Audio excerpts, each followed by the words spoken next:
Welcome to the Real Estate Syndication Show. Whether you are a seasoned investor or building a new real estate business, this is the show for you. Whitney Sewell talks to top experts in the business. Our goal is to help you master real estate syndication. And now your host, Whitney Sewell. This is your daily real estate syndication show. I'm your host, Whitney Sewell. Today, our guest is Yishai Breslauer. Thanks for being on the show, Yishai. Thank you for having me. I really appreciate it. Yeah. At the age of 36, he made a radical career change from a teacher to becoming CEO of a real estate development investment company. He had led several acquisitions, both on the GP end as well as on the LP end, into deals ranging between $3 million to $300 million, from condo development to student housing to office and retail. Recently started a new commercial real estate podcast called the CRE Shark Eye Show. So Yishai, thanks for being on this show. Grateful to have you and get to know you and you be able to share your story and encourage the listeners and myself. But get us started a little bit, maybe with a little bit of your background, but it's a massive decision, right? Move from this career, you've probably been in for many years and then take just a massive pivot. But let's get into that. Give us some background and let's dive in. Right. So basically, just as you say, being for many, many years a teacher, especially loving being a teacher. Until today was one of the best things I've ever done, meaning it was really fun being a teacher. But at a certain point, and I was already at the age of 35 at the time, you realize that, your finances need to change. Something needs to change in your life. And I started looking around, and a friend of mine, it all started really with a friend just bumping into me, and he said, "Hey, do you want to join? I started taking this course. Would you like to join me?" And I was like, "What is it?" And he said, "Listen, it's about doing the right thing with your money, and about investing." And I was like, "What? A teacher? What is that about?" And it sort of flew out of my head, and he started talking to me about Rich Dad, Poor Dad, meaning that was the first, I would say, thing that I've ever heard of. Just a week and a half later, I'm playing basketball, and I landed on I don't play basketball anymore, just full disclosure, meaning I'm too old already, meaning shooting hoops with my son, that's it. But at the time, I just landed on my foot, and I tore my ligaments. It was pretty bad. And, sitting and lying down in bed, leg up, can't do anything. And I started watching YouTube videos. At the time, it was a new thing, by the way. And, I started getting introduced to it. So anyways, make the story short, I started getting into this whole thing called real estate. I started falling in love with the idea of real estate. And once I got better, I started taking courses of basic stuff like single family homes and, the regular stuff pretty much everybody does. It started, I had always that dream that I want bigger. I wanted like the big real estate. I didn't even know it's called commercial real estate. I knew that I want the bigger thing. So I got into that, and eventually I started investing on my own a little bit. It started with, again, my own house, second floor I built, and I got into the construction, the whole thing. And I said, I want this career. I don't know how I'm going to do this. I was already 36, like you said.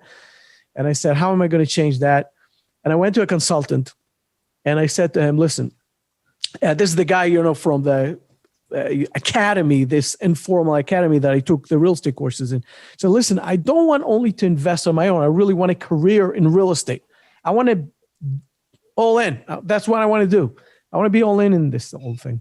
So he says to me, listen, Yishai, you with all due respect, you have a beautiful resume as a teacher and as an educator, and stay there.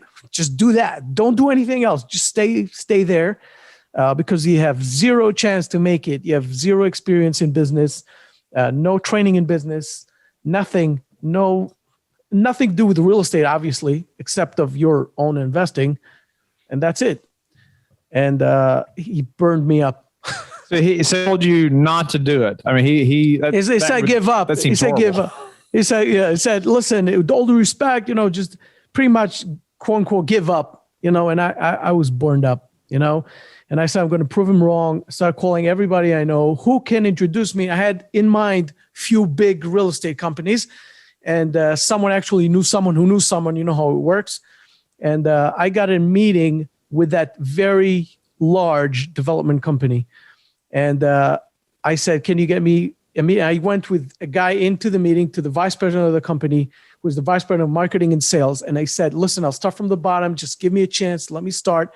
And he says to me, you have zero experience, no business experience, zero experience in sales. You don't know anything about real estate, meaning except your courses and your own investing. But in terms of the corporate world and being a part of it, you have no idea.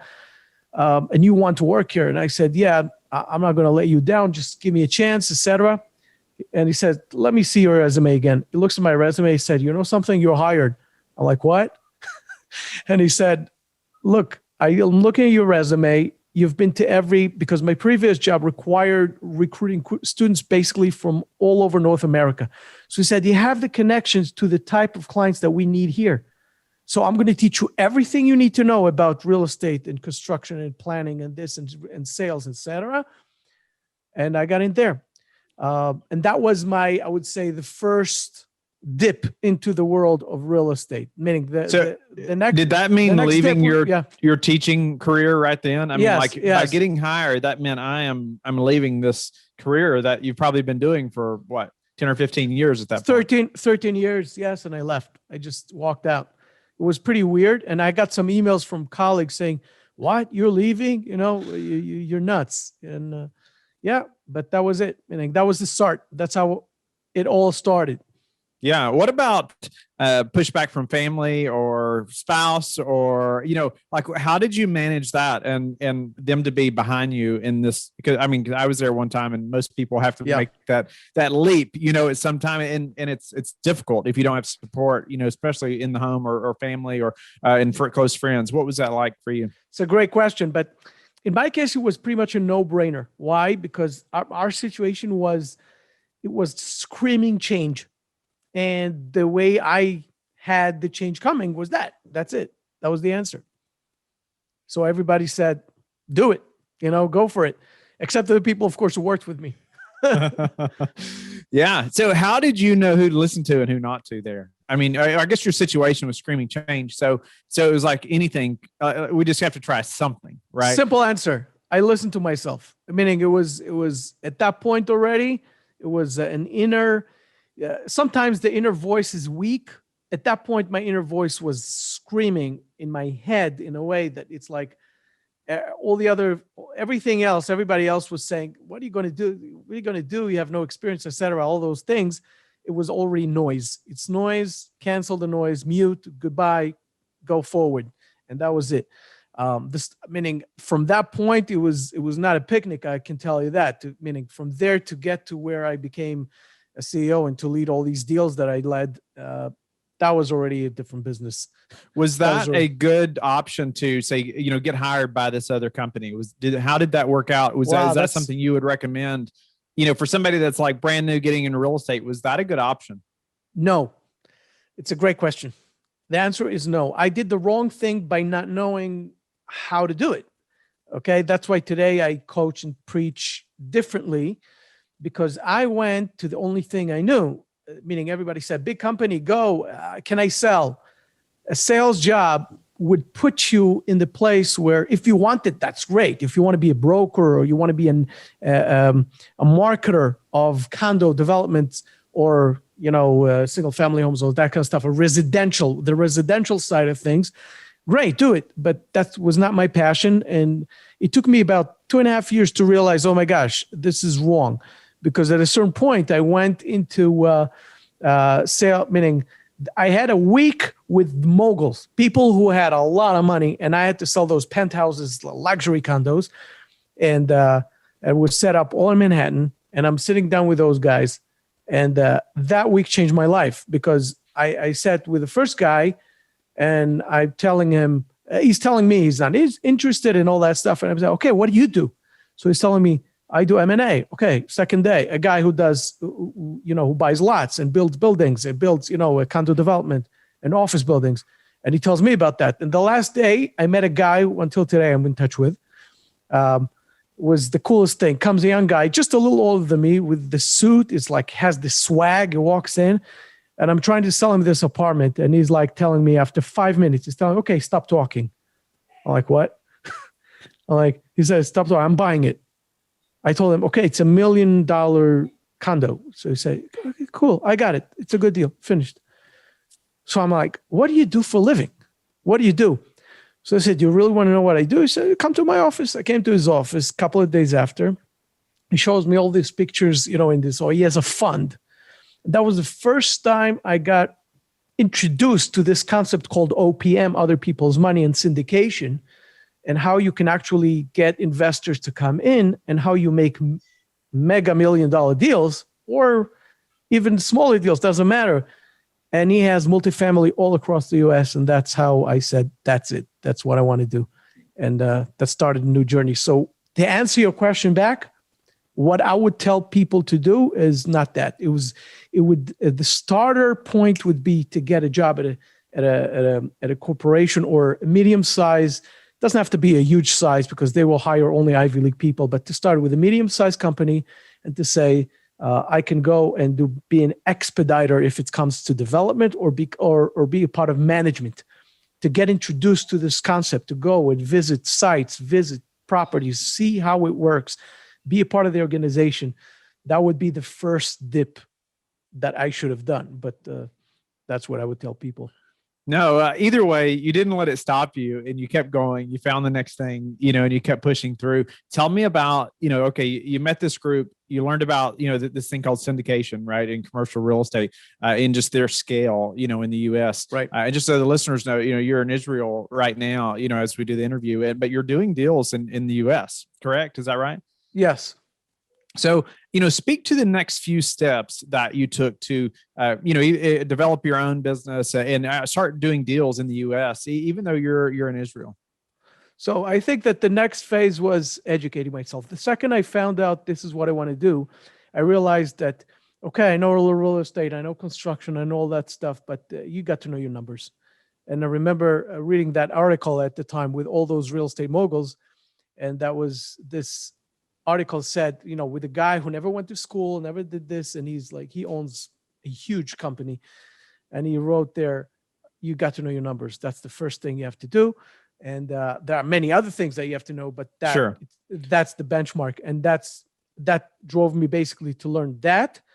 And so how did you educate yourself? How did you learn the numbers amongst other things? You know what? The hard way. At the time, there weren't any, meaning you're talking about 10 years ago, not 10 years ago, we're talking about 8 years ago, online courses were not that available. And I went to a family friend and he said, hey, go to NYU Shack. It's a great school. And I'm like, I know it's a great school, but it costs a lot of money. And I'm flying back and forth. I work in America. I live in Israel. I go back and forth. I used to live, by the way, in New York prior to that. But by that time, I have 5 kids. I'm flying back and forth. How in the world am I going to do this? So I couldn't find any other way. So to answer your question, what I did, one of the guys that I was dealing with actually said, listen, do you want to help us raise capital? People, help me connect and, you'll get a cut and all that stuff. So I said, cool, send me what you got. I'll show it. So I'm getting this PDF and I'm like, how do you read this thing? Damn. So the analyst said, listen, I'm going to send you the Excel sheet. Tell me if you have any questions. So I took the Excel sheet. During the day, I spoke to people.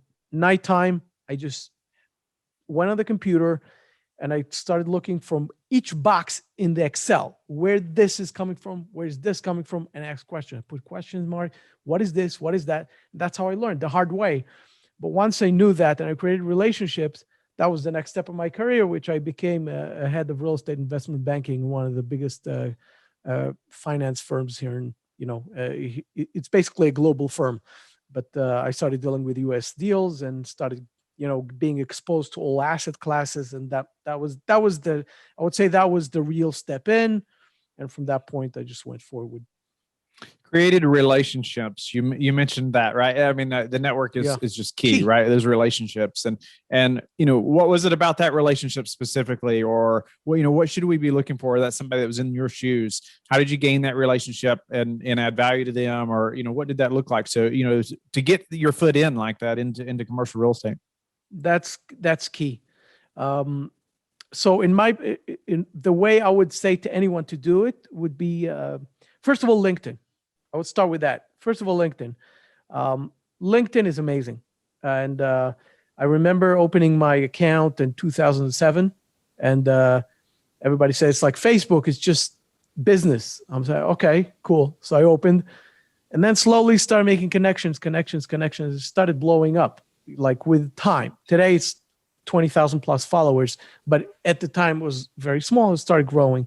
As my career changed, I started making connection with people I needed to make connections with at the time, whatever position I held or whatever deal I led. So that was the first thing. The second thing was obviously use my own connections to meet other people. I called people I knew.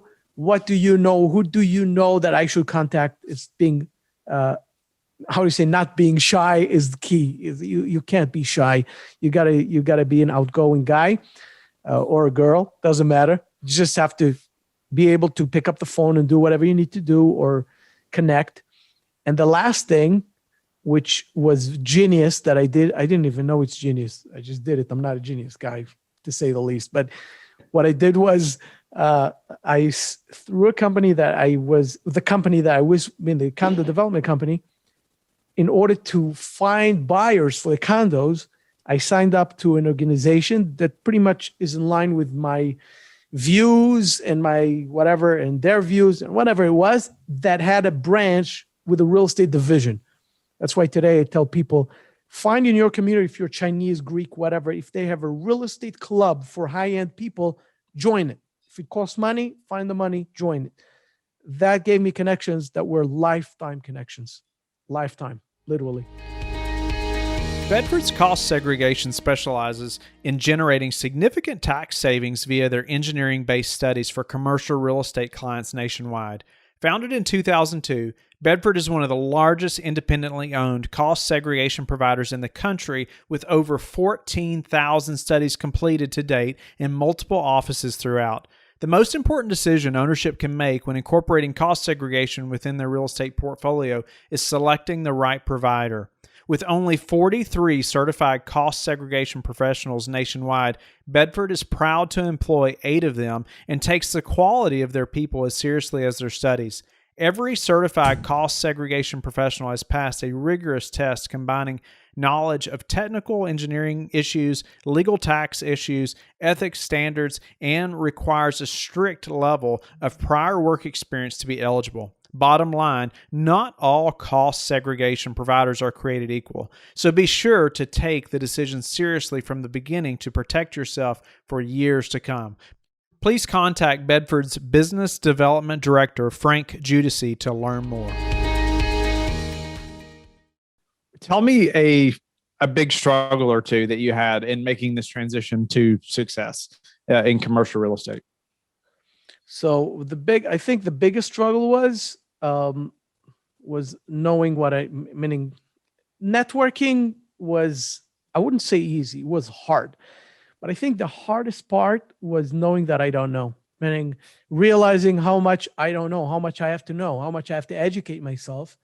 And that's why today this is my passion, to simplify it, to package it, to make courses that are shorter, that are concise, all that stuff. And so how did you overcome it? I think all of us can get extremely overwhelmed, especially when you're wanting to take a new path, you're leaving an old career. I mean, it can be very overwhelming. You think, oh my goodness, there's all these things I have to learn. But, I know you dug in, you did it the hard way. You said, like learning the numbers, all those things.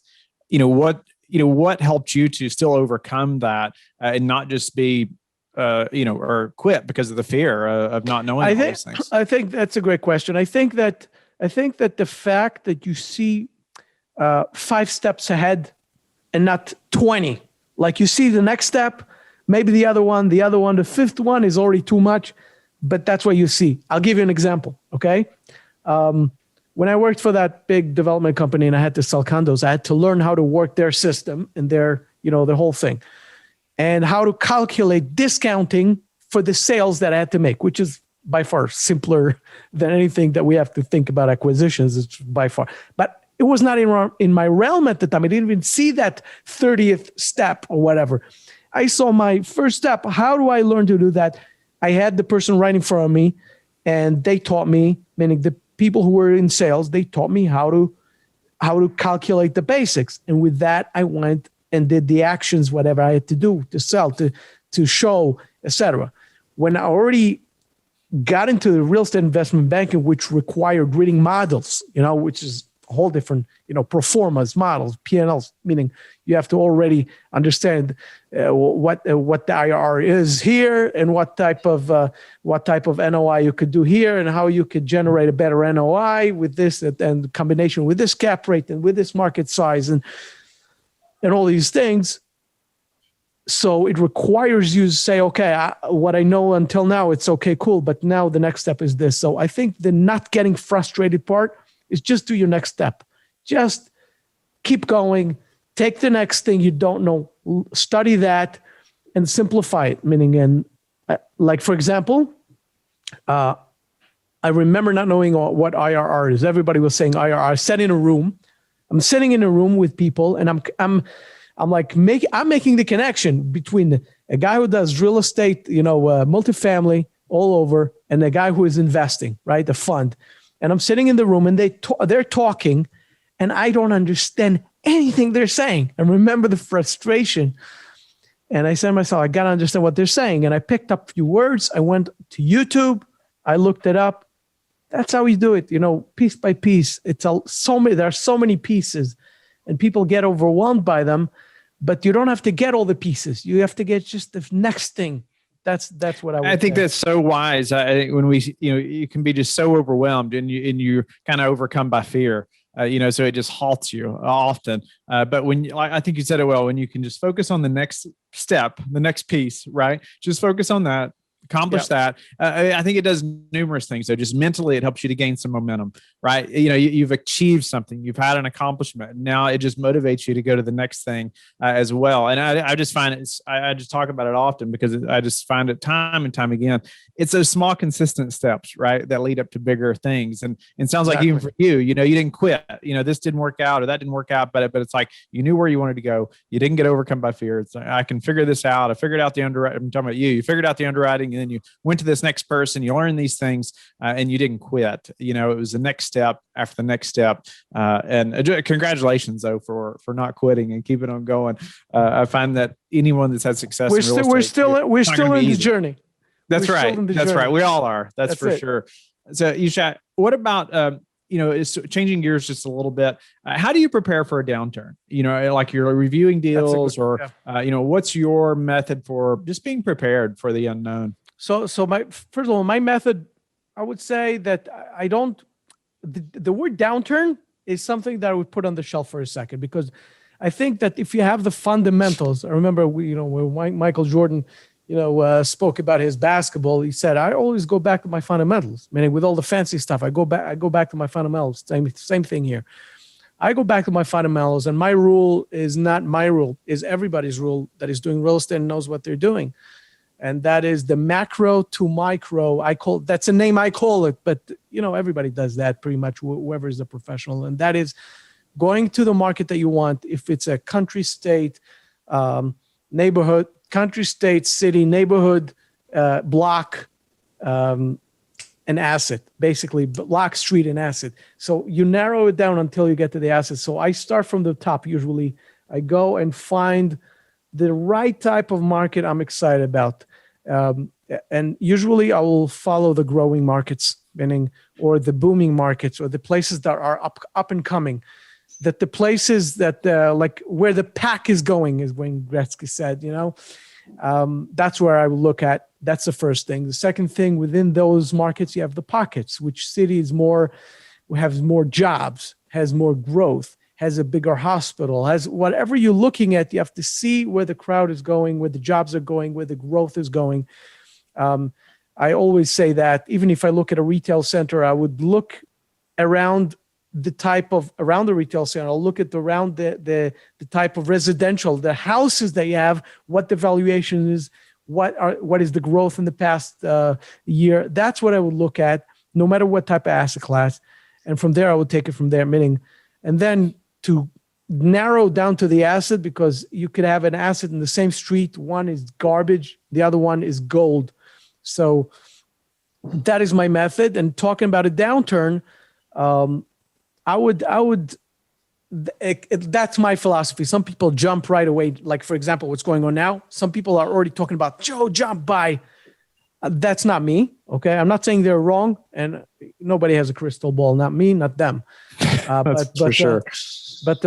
Yeah. My philosophy is, because I looked at the other downturns and I studied them just like many other people. The way I see things is, I would say the following: you have to go and see where the market is starting to get back.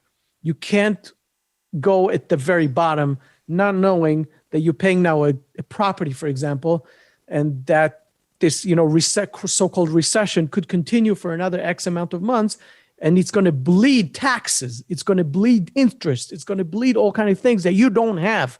And I'm not talking about those big family offices or deep-pocketed, corporations or families that they can just buy a hotel that is dying, sit on it, pay the taxes for 3, 4, 5 years, and then because they have it. I'm talking about all the rest, okay? All the other syndicators, all the other funds, all the other corporations that are not as big. They're going to go and they have to find the right timing. And finding, in my opinion, the right timing is where the market's starting to get back. And you have to, that timing here is everything. And every market talks a different language. No, that's some great points there. Yeah, two buildings on the same street, they can have totally different things. You got to understand your market. Timing is so crucial. Just being involved. So, last few questions quickly. Before we run out of time. But what about a couple of daily habits, Yishai, that you are just disciplined about that have helped you achieve success? Okay, so very cool. So the first thing, in my way, because I'm in a different country and I work in America. Meaning right before COVID, imagine I was flying 2 weeks in Israel, 2 weeks in the US, having 2 offices, one in Brooklyn, one in Manhattan, and driving and flying all over to see properties and meeting with people. So it was insane. So keeping, I would say, the traditional, 5 a.m. type of schedule was totally not for me. And I realized that only by doing it, because at the time I read all these books and they said, oh, you got to wake up at 5 a.m. So I woke up at 5 a.m. I thought I'm going to die after like 2 months. So I said, that's not for me. It's not going to work. And especially now that I'm, behind a computer, just like many other people, quarantined, call it whatever you want. My routine is around US clock. So I wake up every morning much later than people in the US because I work on US clock. I sleep, first of all, in my age, no more 4 hours at night. I'm going to be 48 soon. So there's no, meaning enough for that, meaning that was beautiful when I was in my early 30s, gone. I can't do it anymore. So I sleep 6 hours at night or I'm a zombie, meaning 6 hours, 7 hours are more than enough for me. That's the first habit. Second habit, and that's something that I'm still working on. I need to get better with those things, but to eat healthier, because if you eat bad, it's going to attack you in every single way that you can imagine. So I have my smoothies. I agree completely. Bad. Sleep and nutrition, extremely important for your mental health and drive.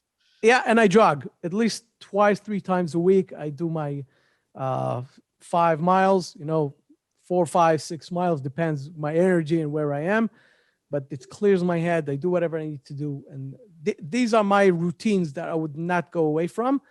And the last but not least is the fact that weekends for me, I'm an Orthodox Jew. So we have the Sabbath.